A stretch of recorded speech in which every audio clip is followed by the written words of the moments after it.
Good evening, everybody, wherever you may be watching us from.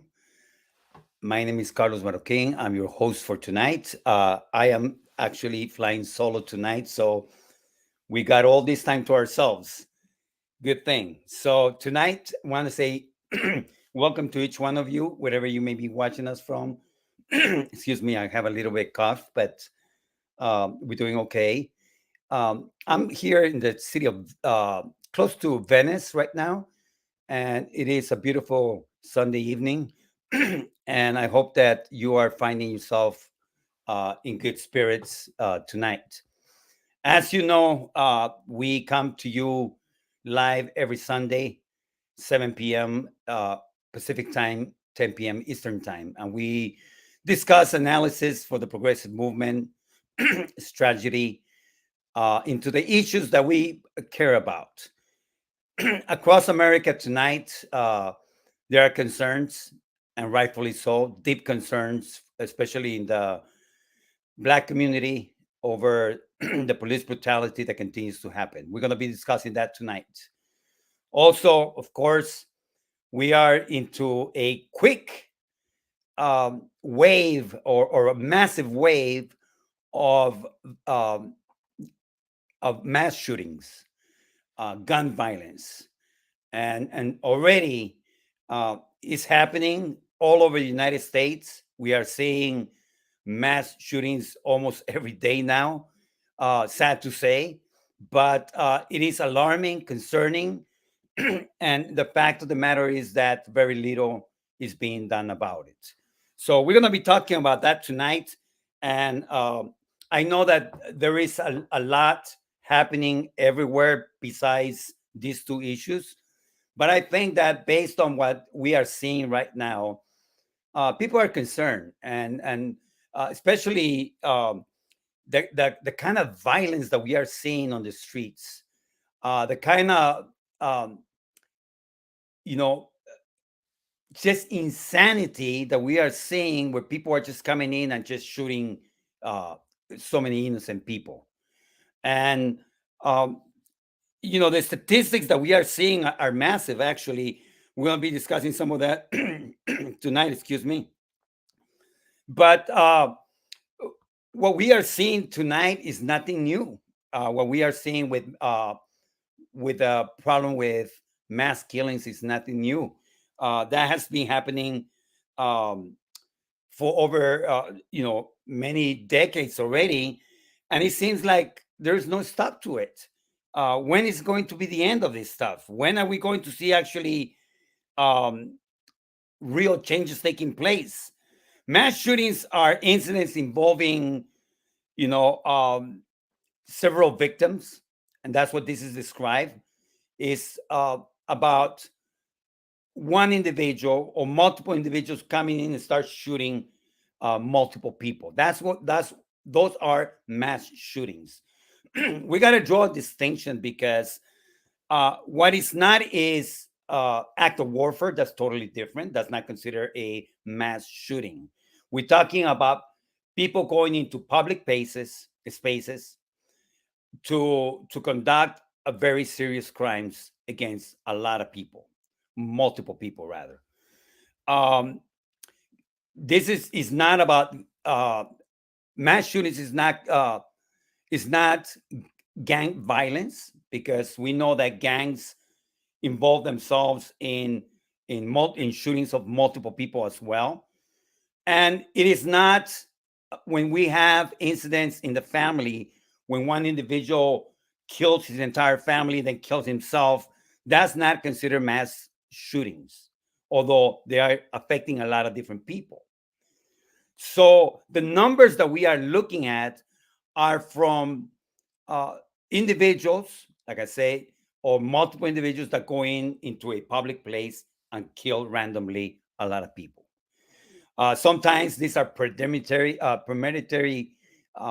incidents, where you have an individual that goes to his work, a place of employment, or where they used to work, or a place where they used to have some kind of association with, and they go and conduct serious crimes like killing a lot of people, or a hospital, for example. We've seen that also being happening in hospitals. So the definitions again is very clear. It's individuals going and conducting serious crimes in the public. We had people do that in concerts, by the way, and you remember in Las Vegas what happened out there. So far, according to the Gun Violence Archives.org, there already has been 56 mass shootings since the beginning of the year. 56, folks. In the first 3 weeks alone, we had 40 mass shootings in the first 3 weeks. When we look at those numbers, they're already, they're climbing really fast. In 2022, there were over 600 recorded mass shootings that took place. Over 600. And we ask ourselves, when is going to be enough? We always think that the last shooting was the worst one, and there comes another crazy person, another individual, because not all of them are crazy. I need to clarify that. But then we have, again, another individual that comes and does this. And it goes on and on and on. So 600 last year alone. You would think that will move legislatures to do something about gun control. And the fact of the matter is that they're doing nothing about it. They're doing nothing, very little. There's a lot of talk, a whole lot of talk, and very little action that representatives are doing, So it is concerning because people want to see action. They want to see, again, something being done to this matter, and nothing is being done, folks. And this is why people are upset at legislatures, at politicians, because what they have to offer is a whole lot of prayers and condolences, but very little action. That's what we see a lot, especially when it comes to again, the Republican Party are notorious for doing this. They block every single attempt in bringing gun control. And all they offer is prayers. Well, prayers are good, but it does nothing for a family that just got their family killed, wiped out. So we got to take a look at that and actually start holding these politicians accountable. It's like they're all like really, catering and hiding behind the second gun amendment. That's all they're doing. And we know that's a whole bunch of BS. We know that's what it is. And again, people want to feel protected. You're talking about safety. Well, come on, folks. Safety, has a lot to do with gun control. And that very same people that cry that we need more safety on the streets, we need more safe communities, more safe schools, are the very same people that are blocking any kind of progress. That is the reality. That is the reality. So just during these past midterm elections, voters were very clear. They want gun control. They want to be able to have for Congress to address the mass killings. They've been asking for that. There were polls conducted that pretty much say that voters want to see action in Congress to address mass shootings and gun control, and it's not happening. I don't see this happening with the current Congress leadership. I don't see it happening with Republicans. I don't. And we've seen some of these mass shootings that has happened in Republican strongholds, in red states. But again, this is not about, red or blue, because I think that gun control needs to be addressed in a non-political matter. This is about America. This is about families. This is about communities. So although we politicize, and I say we politicize because we're constantly throwing at politicians, but we do politicize this in some form, but it should not be political. And that's the problem. And it's frustrating because we know who's the ones that are stopping any kind of progress. And what we need is both sides of the aisle to come together and find solutions, workable solutions, and stop hiding behind the Second Amendment. All these shootings that we are seeing, it's people that should not have militarized weapons. When are we going to learn? What is it going to take for us to learn anything on gun control, on guns and mass shootings? Excuse me. So those are the facts, folks, that we continue to see these things happening, and they are happening mighty quickly. And again, it's concerning, it's alarming, because we are not seeing any changes. I just got off the phone just before I started the broadcast tonight with Richard Castaldo, and we hope to have him with us very soon. Richard Castaldo is a Columbine survivor. You know where he's at right now? He's in the hospital. Richard Castaldo receives 8 bullets to his back. He's in a wheelchair when he was in high school, folks.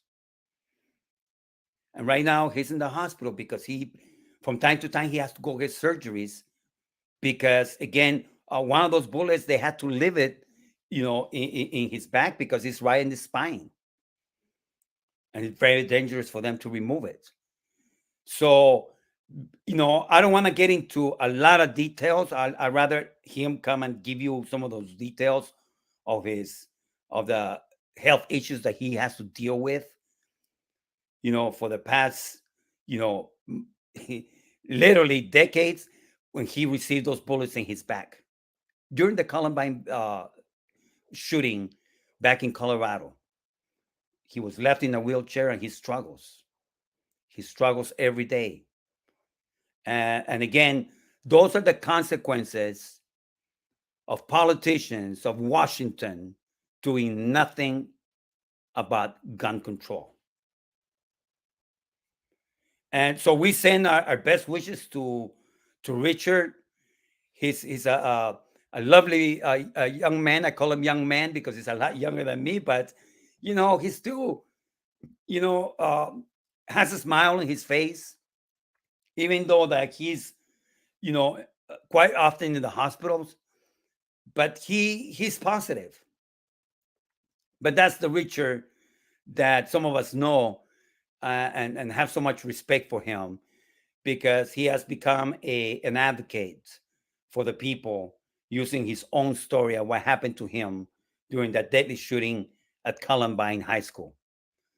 So I shout out to him tonight. I'm going to be talking to him again throughout. He wants to be on the show. He has been in the show in the past. We have had him here speaking about the same thing, really. You can imagine the things that he has to relive each time there is a mass shooting. Goodness. So those are the things that we are seeing right now. And the other issue that we wanted to address tonight, of course, is the police brutality. Police brutality in America is not stopping. Of course, everyone right now is talking about Mr. Nichols, that was confronted by multiple police officers over a traffic stop.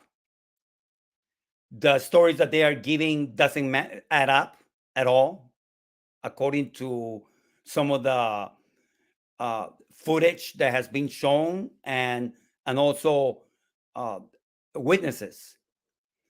So you have 5 officers that were involved in this case.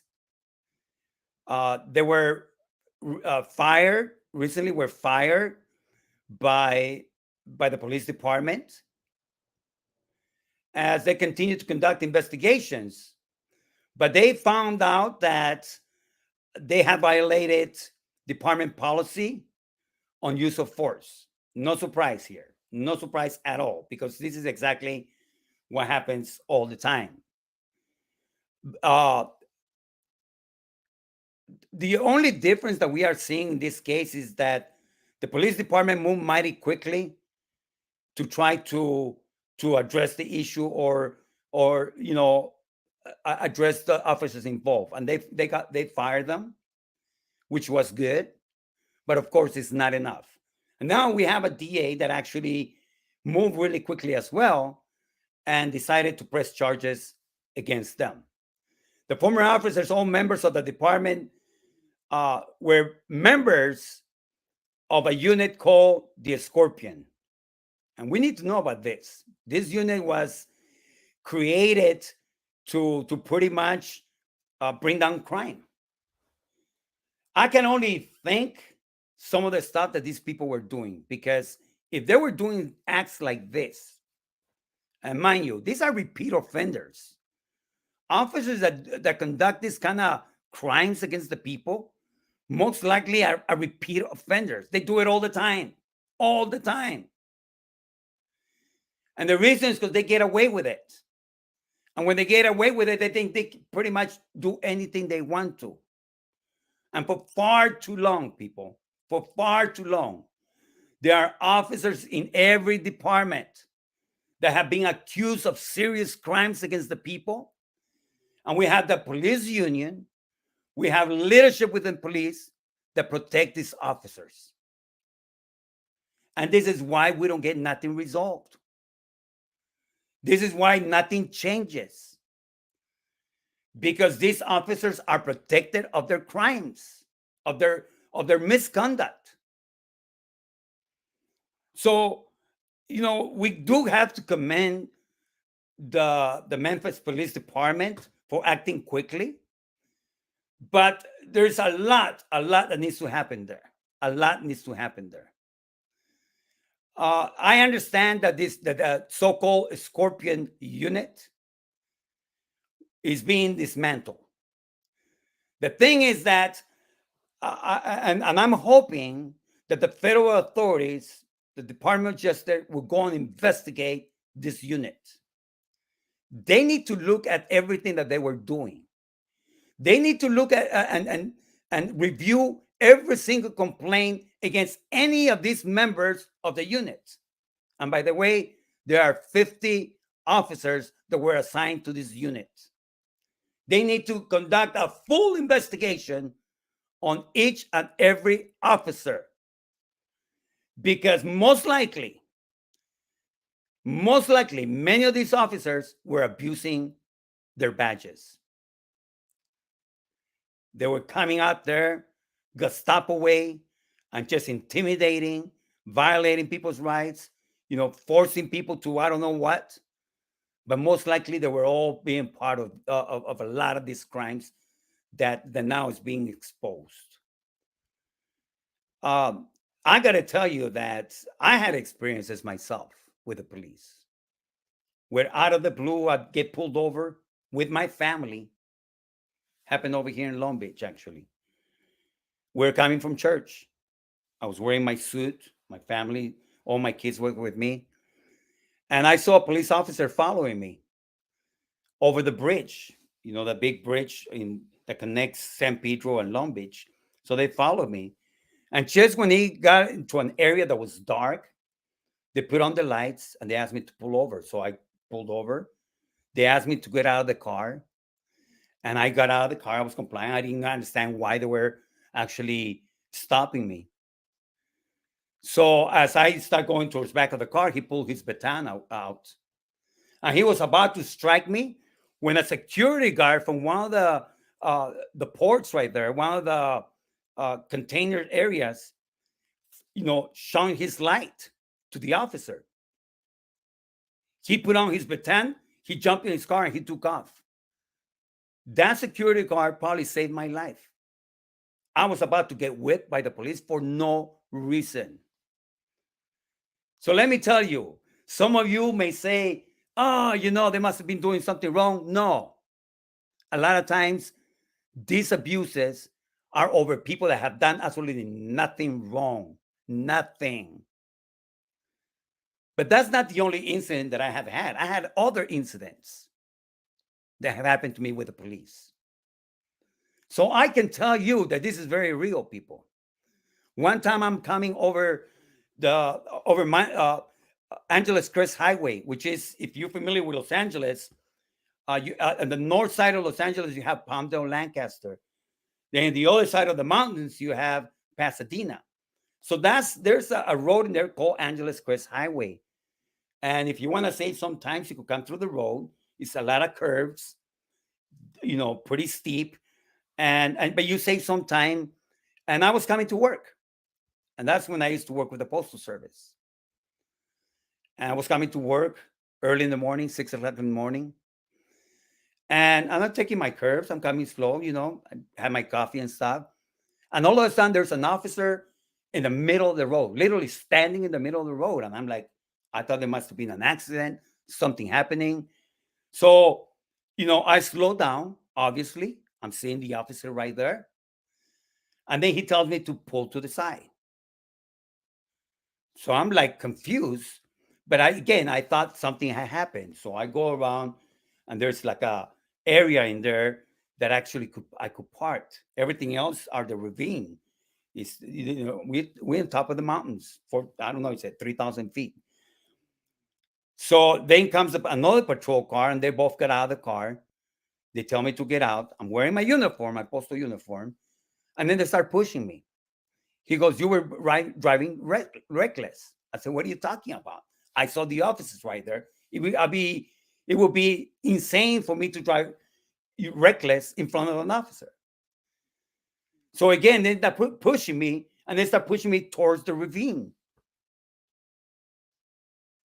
And again, these are things that happen to people. That's just my story. The only reason why I was saved in there is because another car came by and he stopped and looked.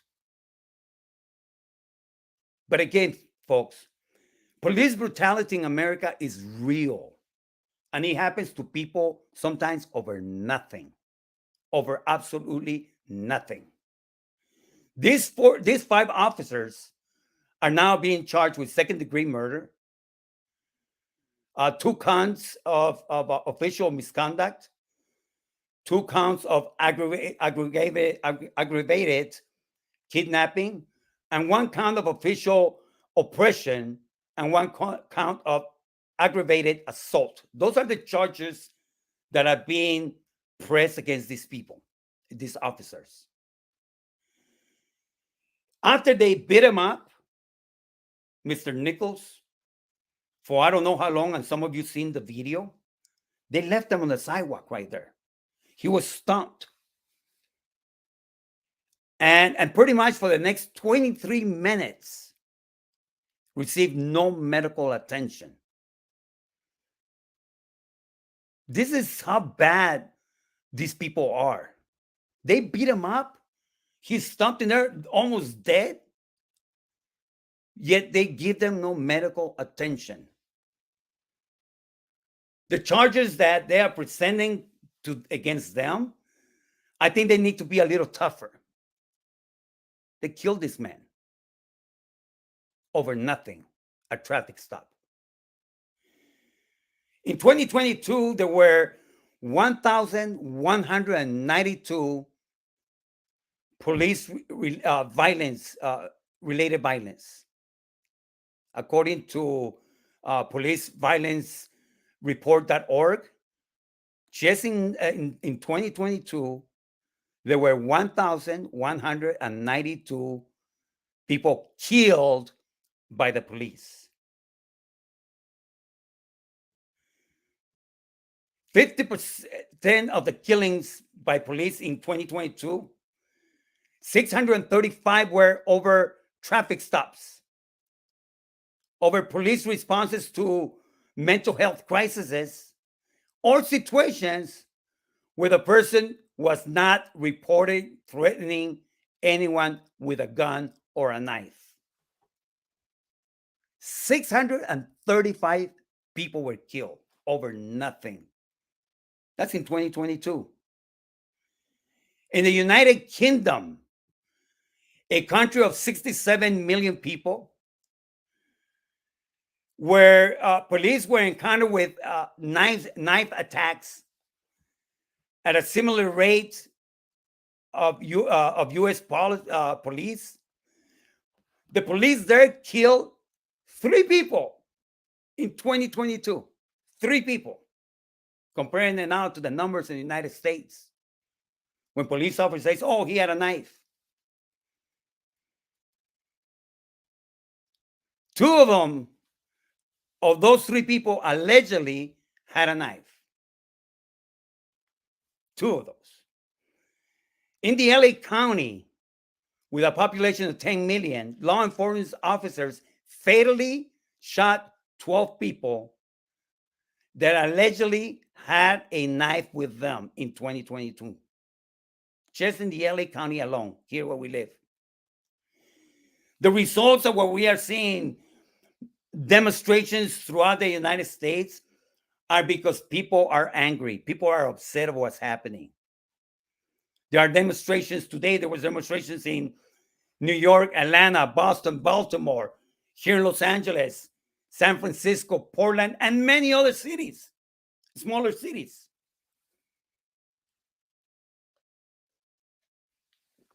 So clearly, I can tell you that being out there on the ground, because I actually went to one of these protests in front of the Los Angeles Police Department over the weekend, and I can tell you, people are very upset. That, again, after everything that we have seen year after year, we still have the same excuses by the police departments, by the police unions, by politicians, the same excuses. A lot of condolences, a lot of prayers, a lot of BS. So again, what is needed right now are not police reforms, because that's what they talk about all the time. They like to talk about police reform. Oh, we need to reform this. I used to think like that. But actually what is needed is again transformation from the inside out. The Webster Dictionary describes transformation as an internal change that happens. An internal change. Nothing will change in any police department when you are just trying to to whitewash things. There has to be an internal change from the inside out.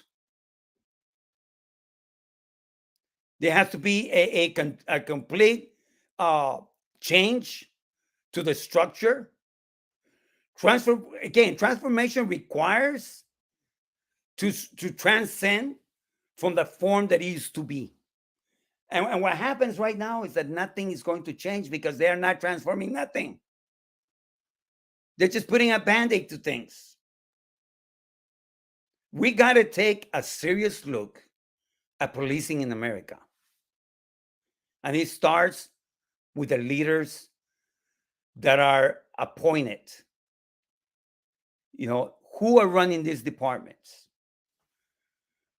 Are these people that actually believe in what they swore to do? Or are they pulling a department ahead of the people? What are they doing? Placing the right people in positions is critical to any transformation that needs to happen. Because if we put the same people that believe in protecting officers, that believe in whitewashing changes, then we pretty much are going to continue to see these kind of abuses.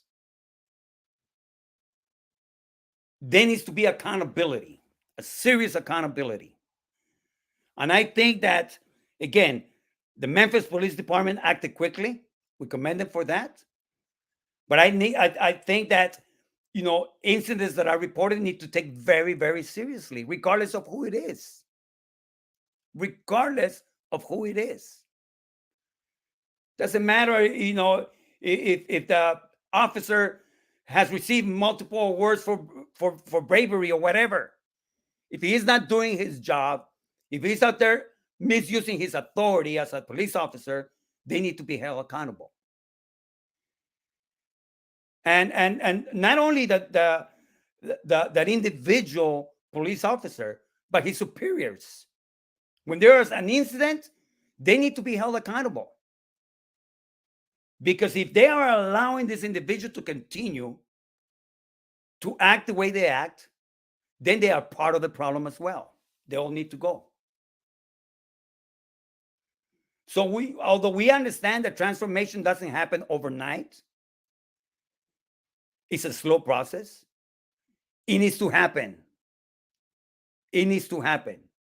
And we need to act, they need to act in a critical way, understanding that this is about life and death. Any officer that has a badge, a gun, can, again, be one of those individuals that can act irrational or violent if the complaints against them are not properly addressed. They can snap any given time. When you let officers get away with what they do, they think it's okay, and they will do it again and again and again. Lucky for some individuals, they have had members of the public that have stepped in, that have recorded an action of violence, that have seen something and been witnesses. Lucky some of them. But there's a whole lot of people out there, believe me what I'm telling you, that were violated by the police, were abused, were tortured by the police in ways that we cannot imagine, with no witnesses. And of course, it was the word of that one individual against the police officer. The night that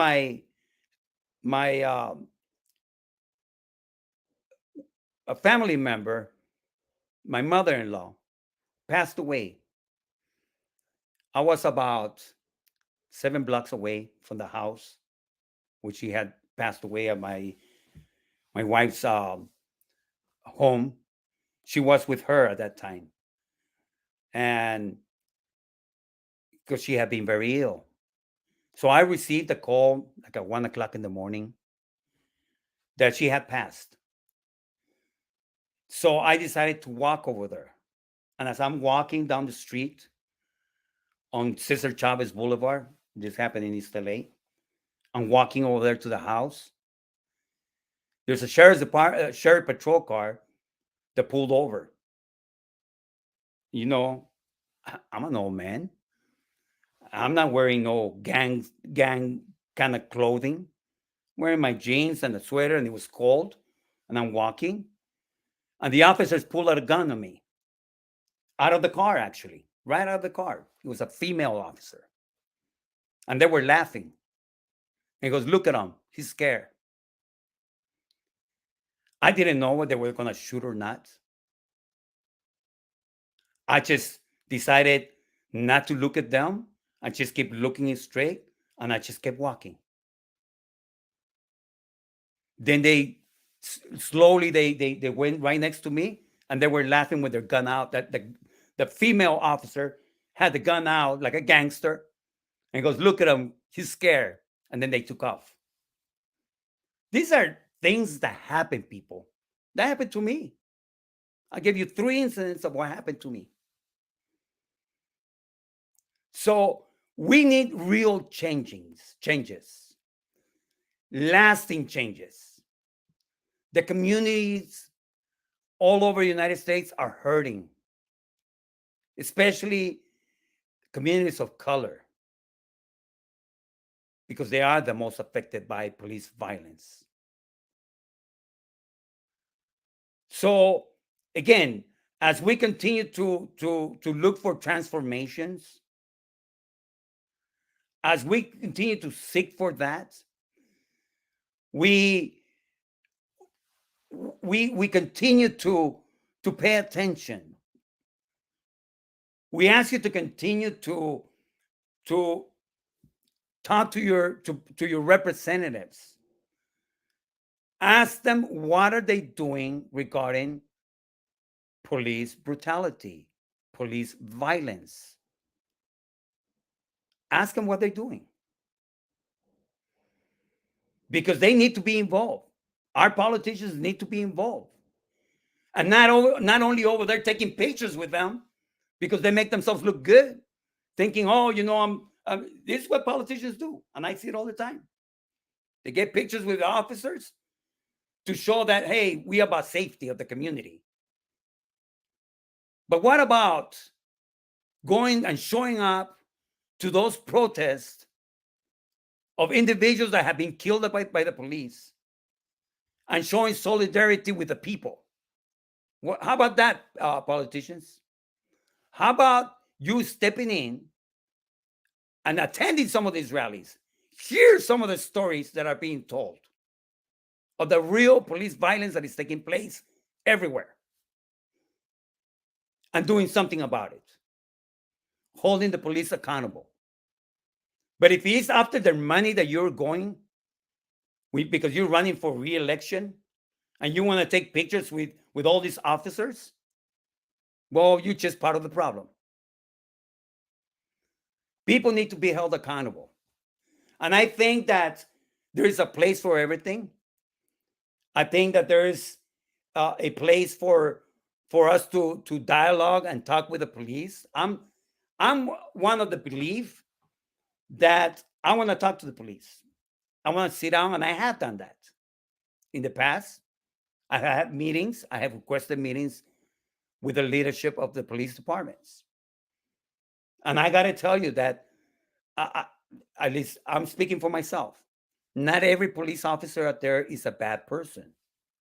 There are some out there that are really doing their jobs, and they do a good job in serving the communities.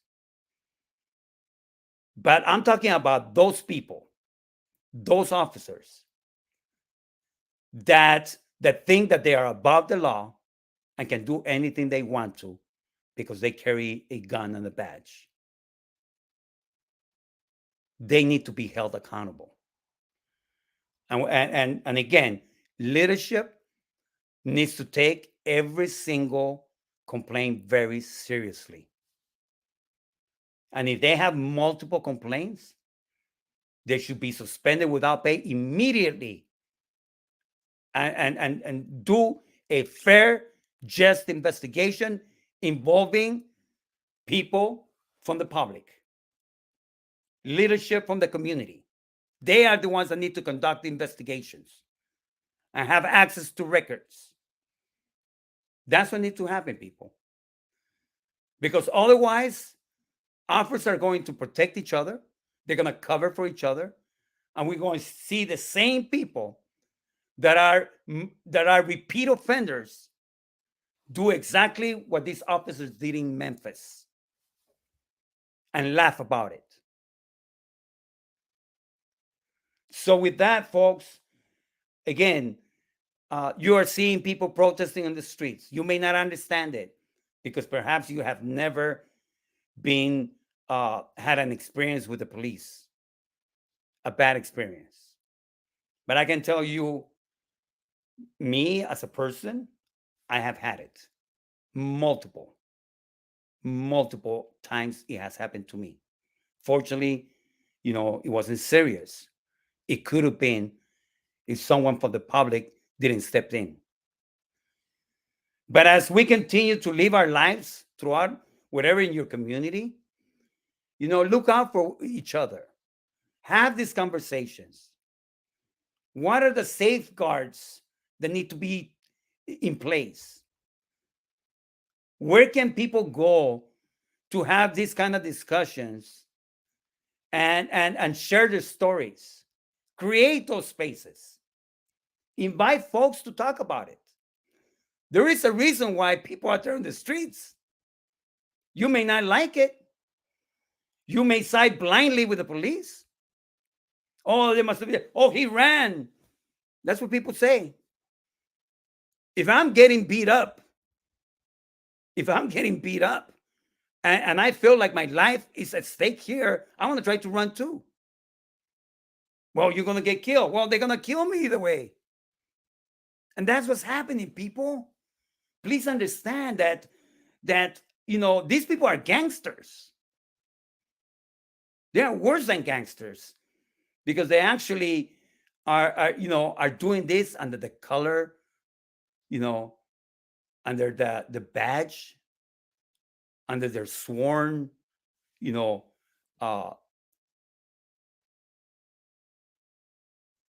it just hurts to see this, because this is supposed to be the people that protect us. But if you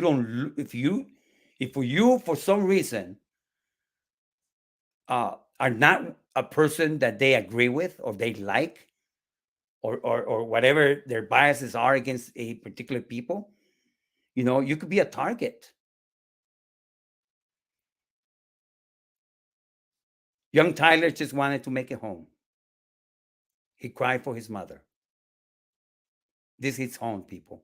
I have kids. Imagine that's your son. And these people are laughing as they beat him, spraying him into his eyes, kicking him over nothing. Over nothing. So that's what we are talking about. So I hope that with all this that we are seeing, that we start educating ourselves, that we start looking at things for what they are and not ignoring all the facts or pretending that everything is okay. No, it's going to continue to happen. Where there are mass shootings because of people that are spineless and they are putting a gun industry ahead of the people, or whether police violence that happens everywhere.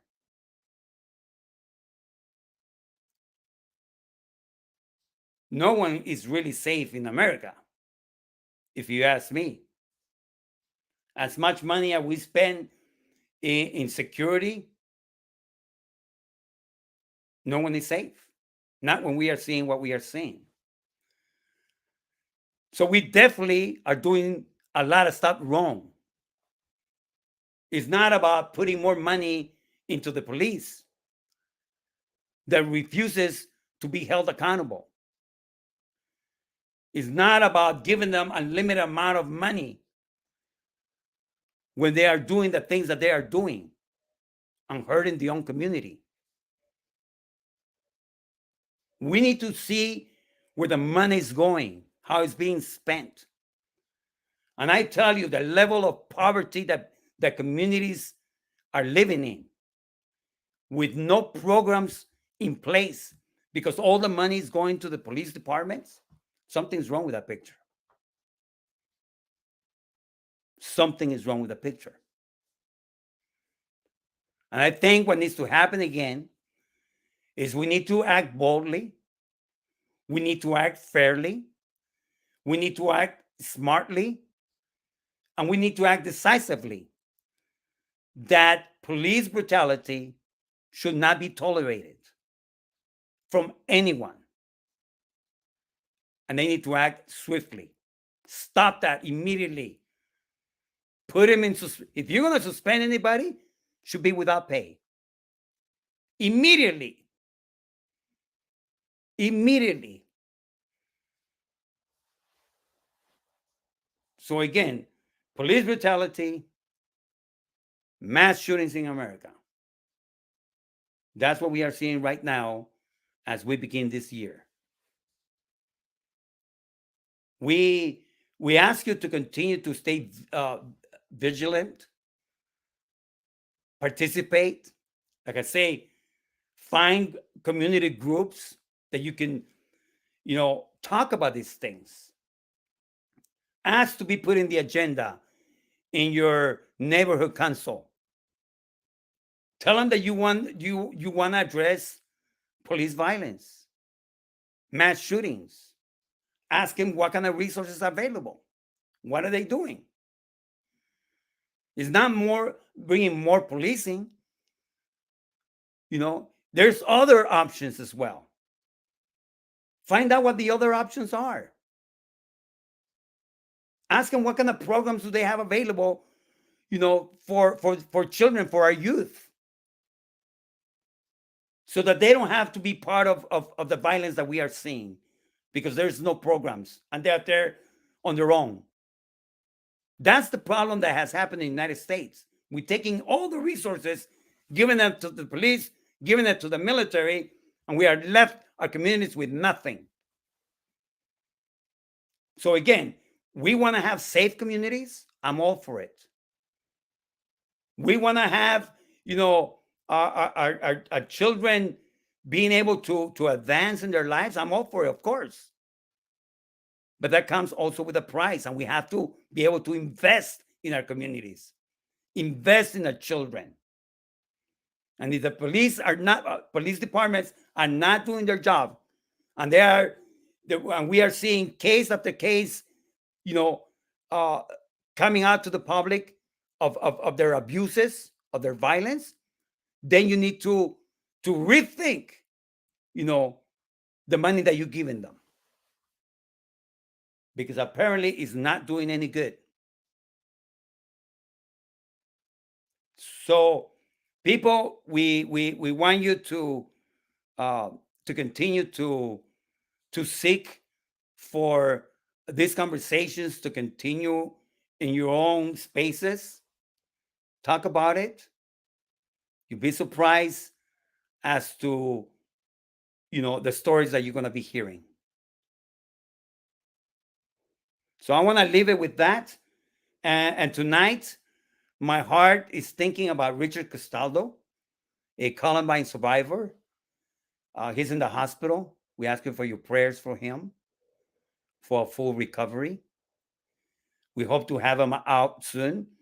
He actually asked me to come and pick him up from the hospital when he gets out. So I'm looking forward in seeing him. Hopefully he gets discharged this week. But pray for him. He's having a lot of issues, a lot of problems, and we're gonna see how we can help him. But he's a survivor for Columbine, so I dedicate this program to him tonight, and want to say that he's a brave young man, and that he inspires me because of the valor that he exhibits in his own life to keep pressing forward, regardless of what has happened to him. He has a very positive mind. He's not angry, but I can tell you that he's deeply sad that this continues to happen. So again, thank you for being with us tonight, for sharing the videos. And a reminder that we are here every Sunday, 7 p.m. Pacific time, 10 p.m. Eastern time. We are Stand Up, Fight Back, where we discuss analysis, strategy for the progressive movement. Thank you for watching. Thank you for being here. We wish you the best and be safe out there. Good night.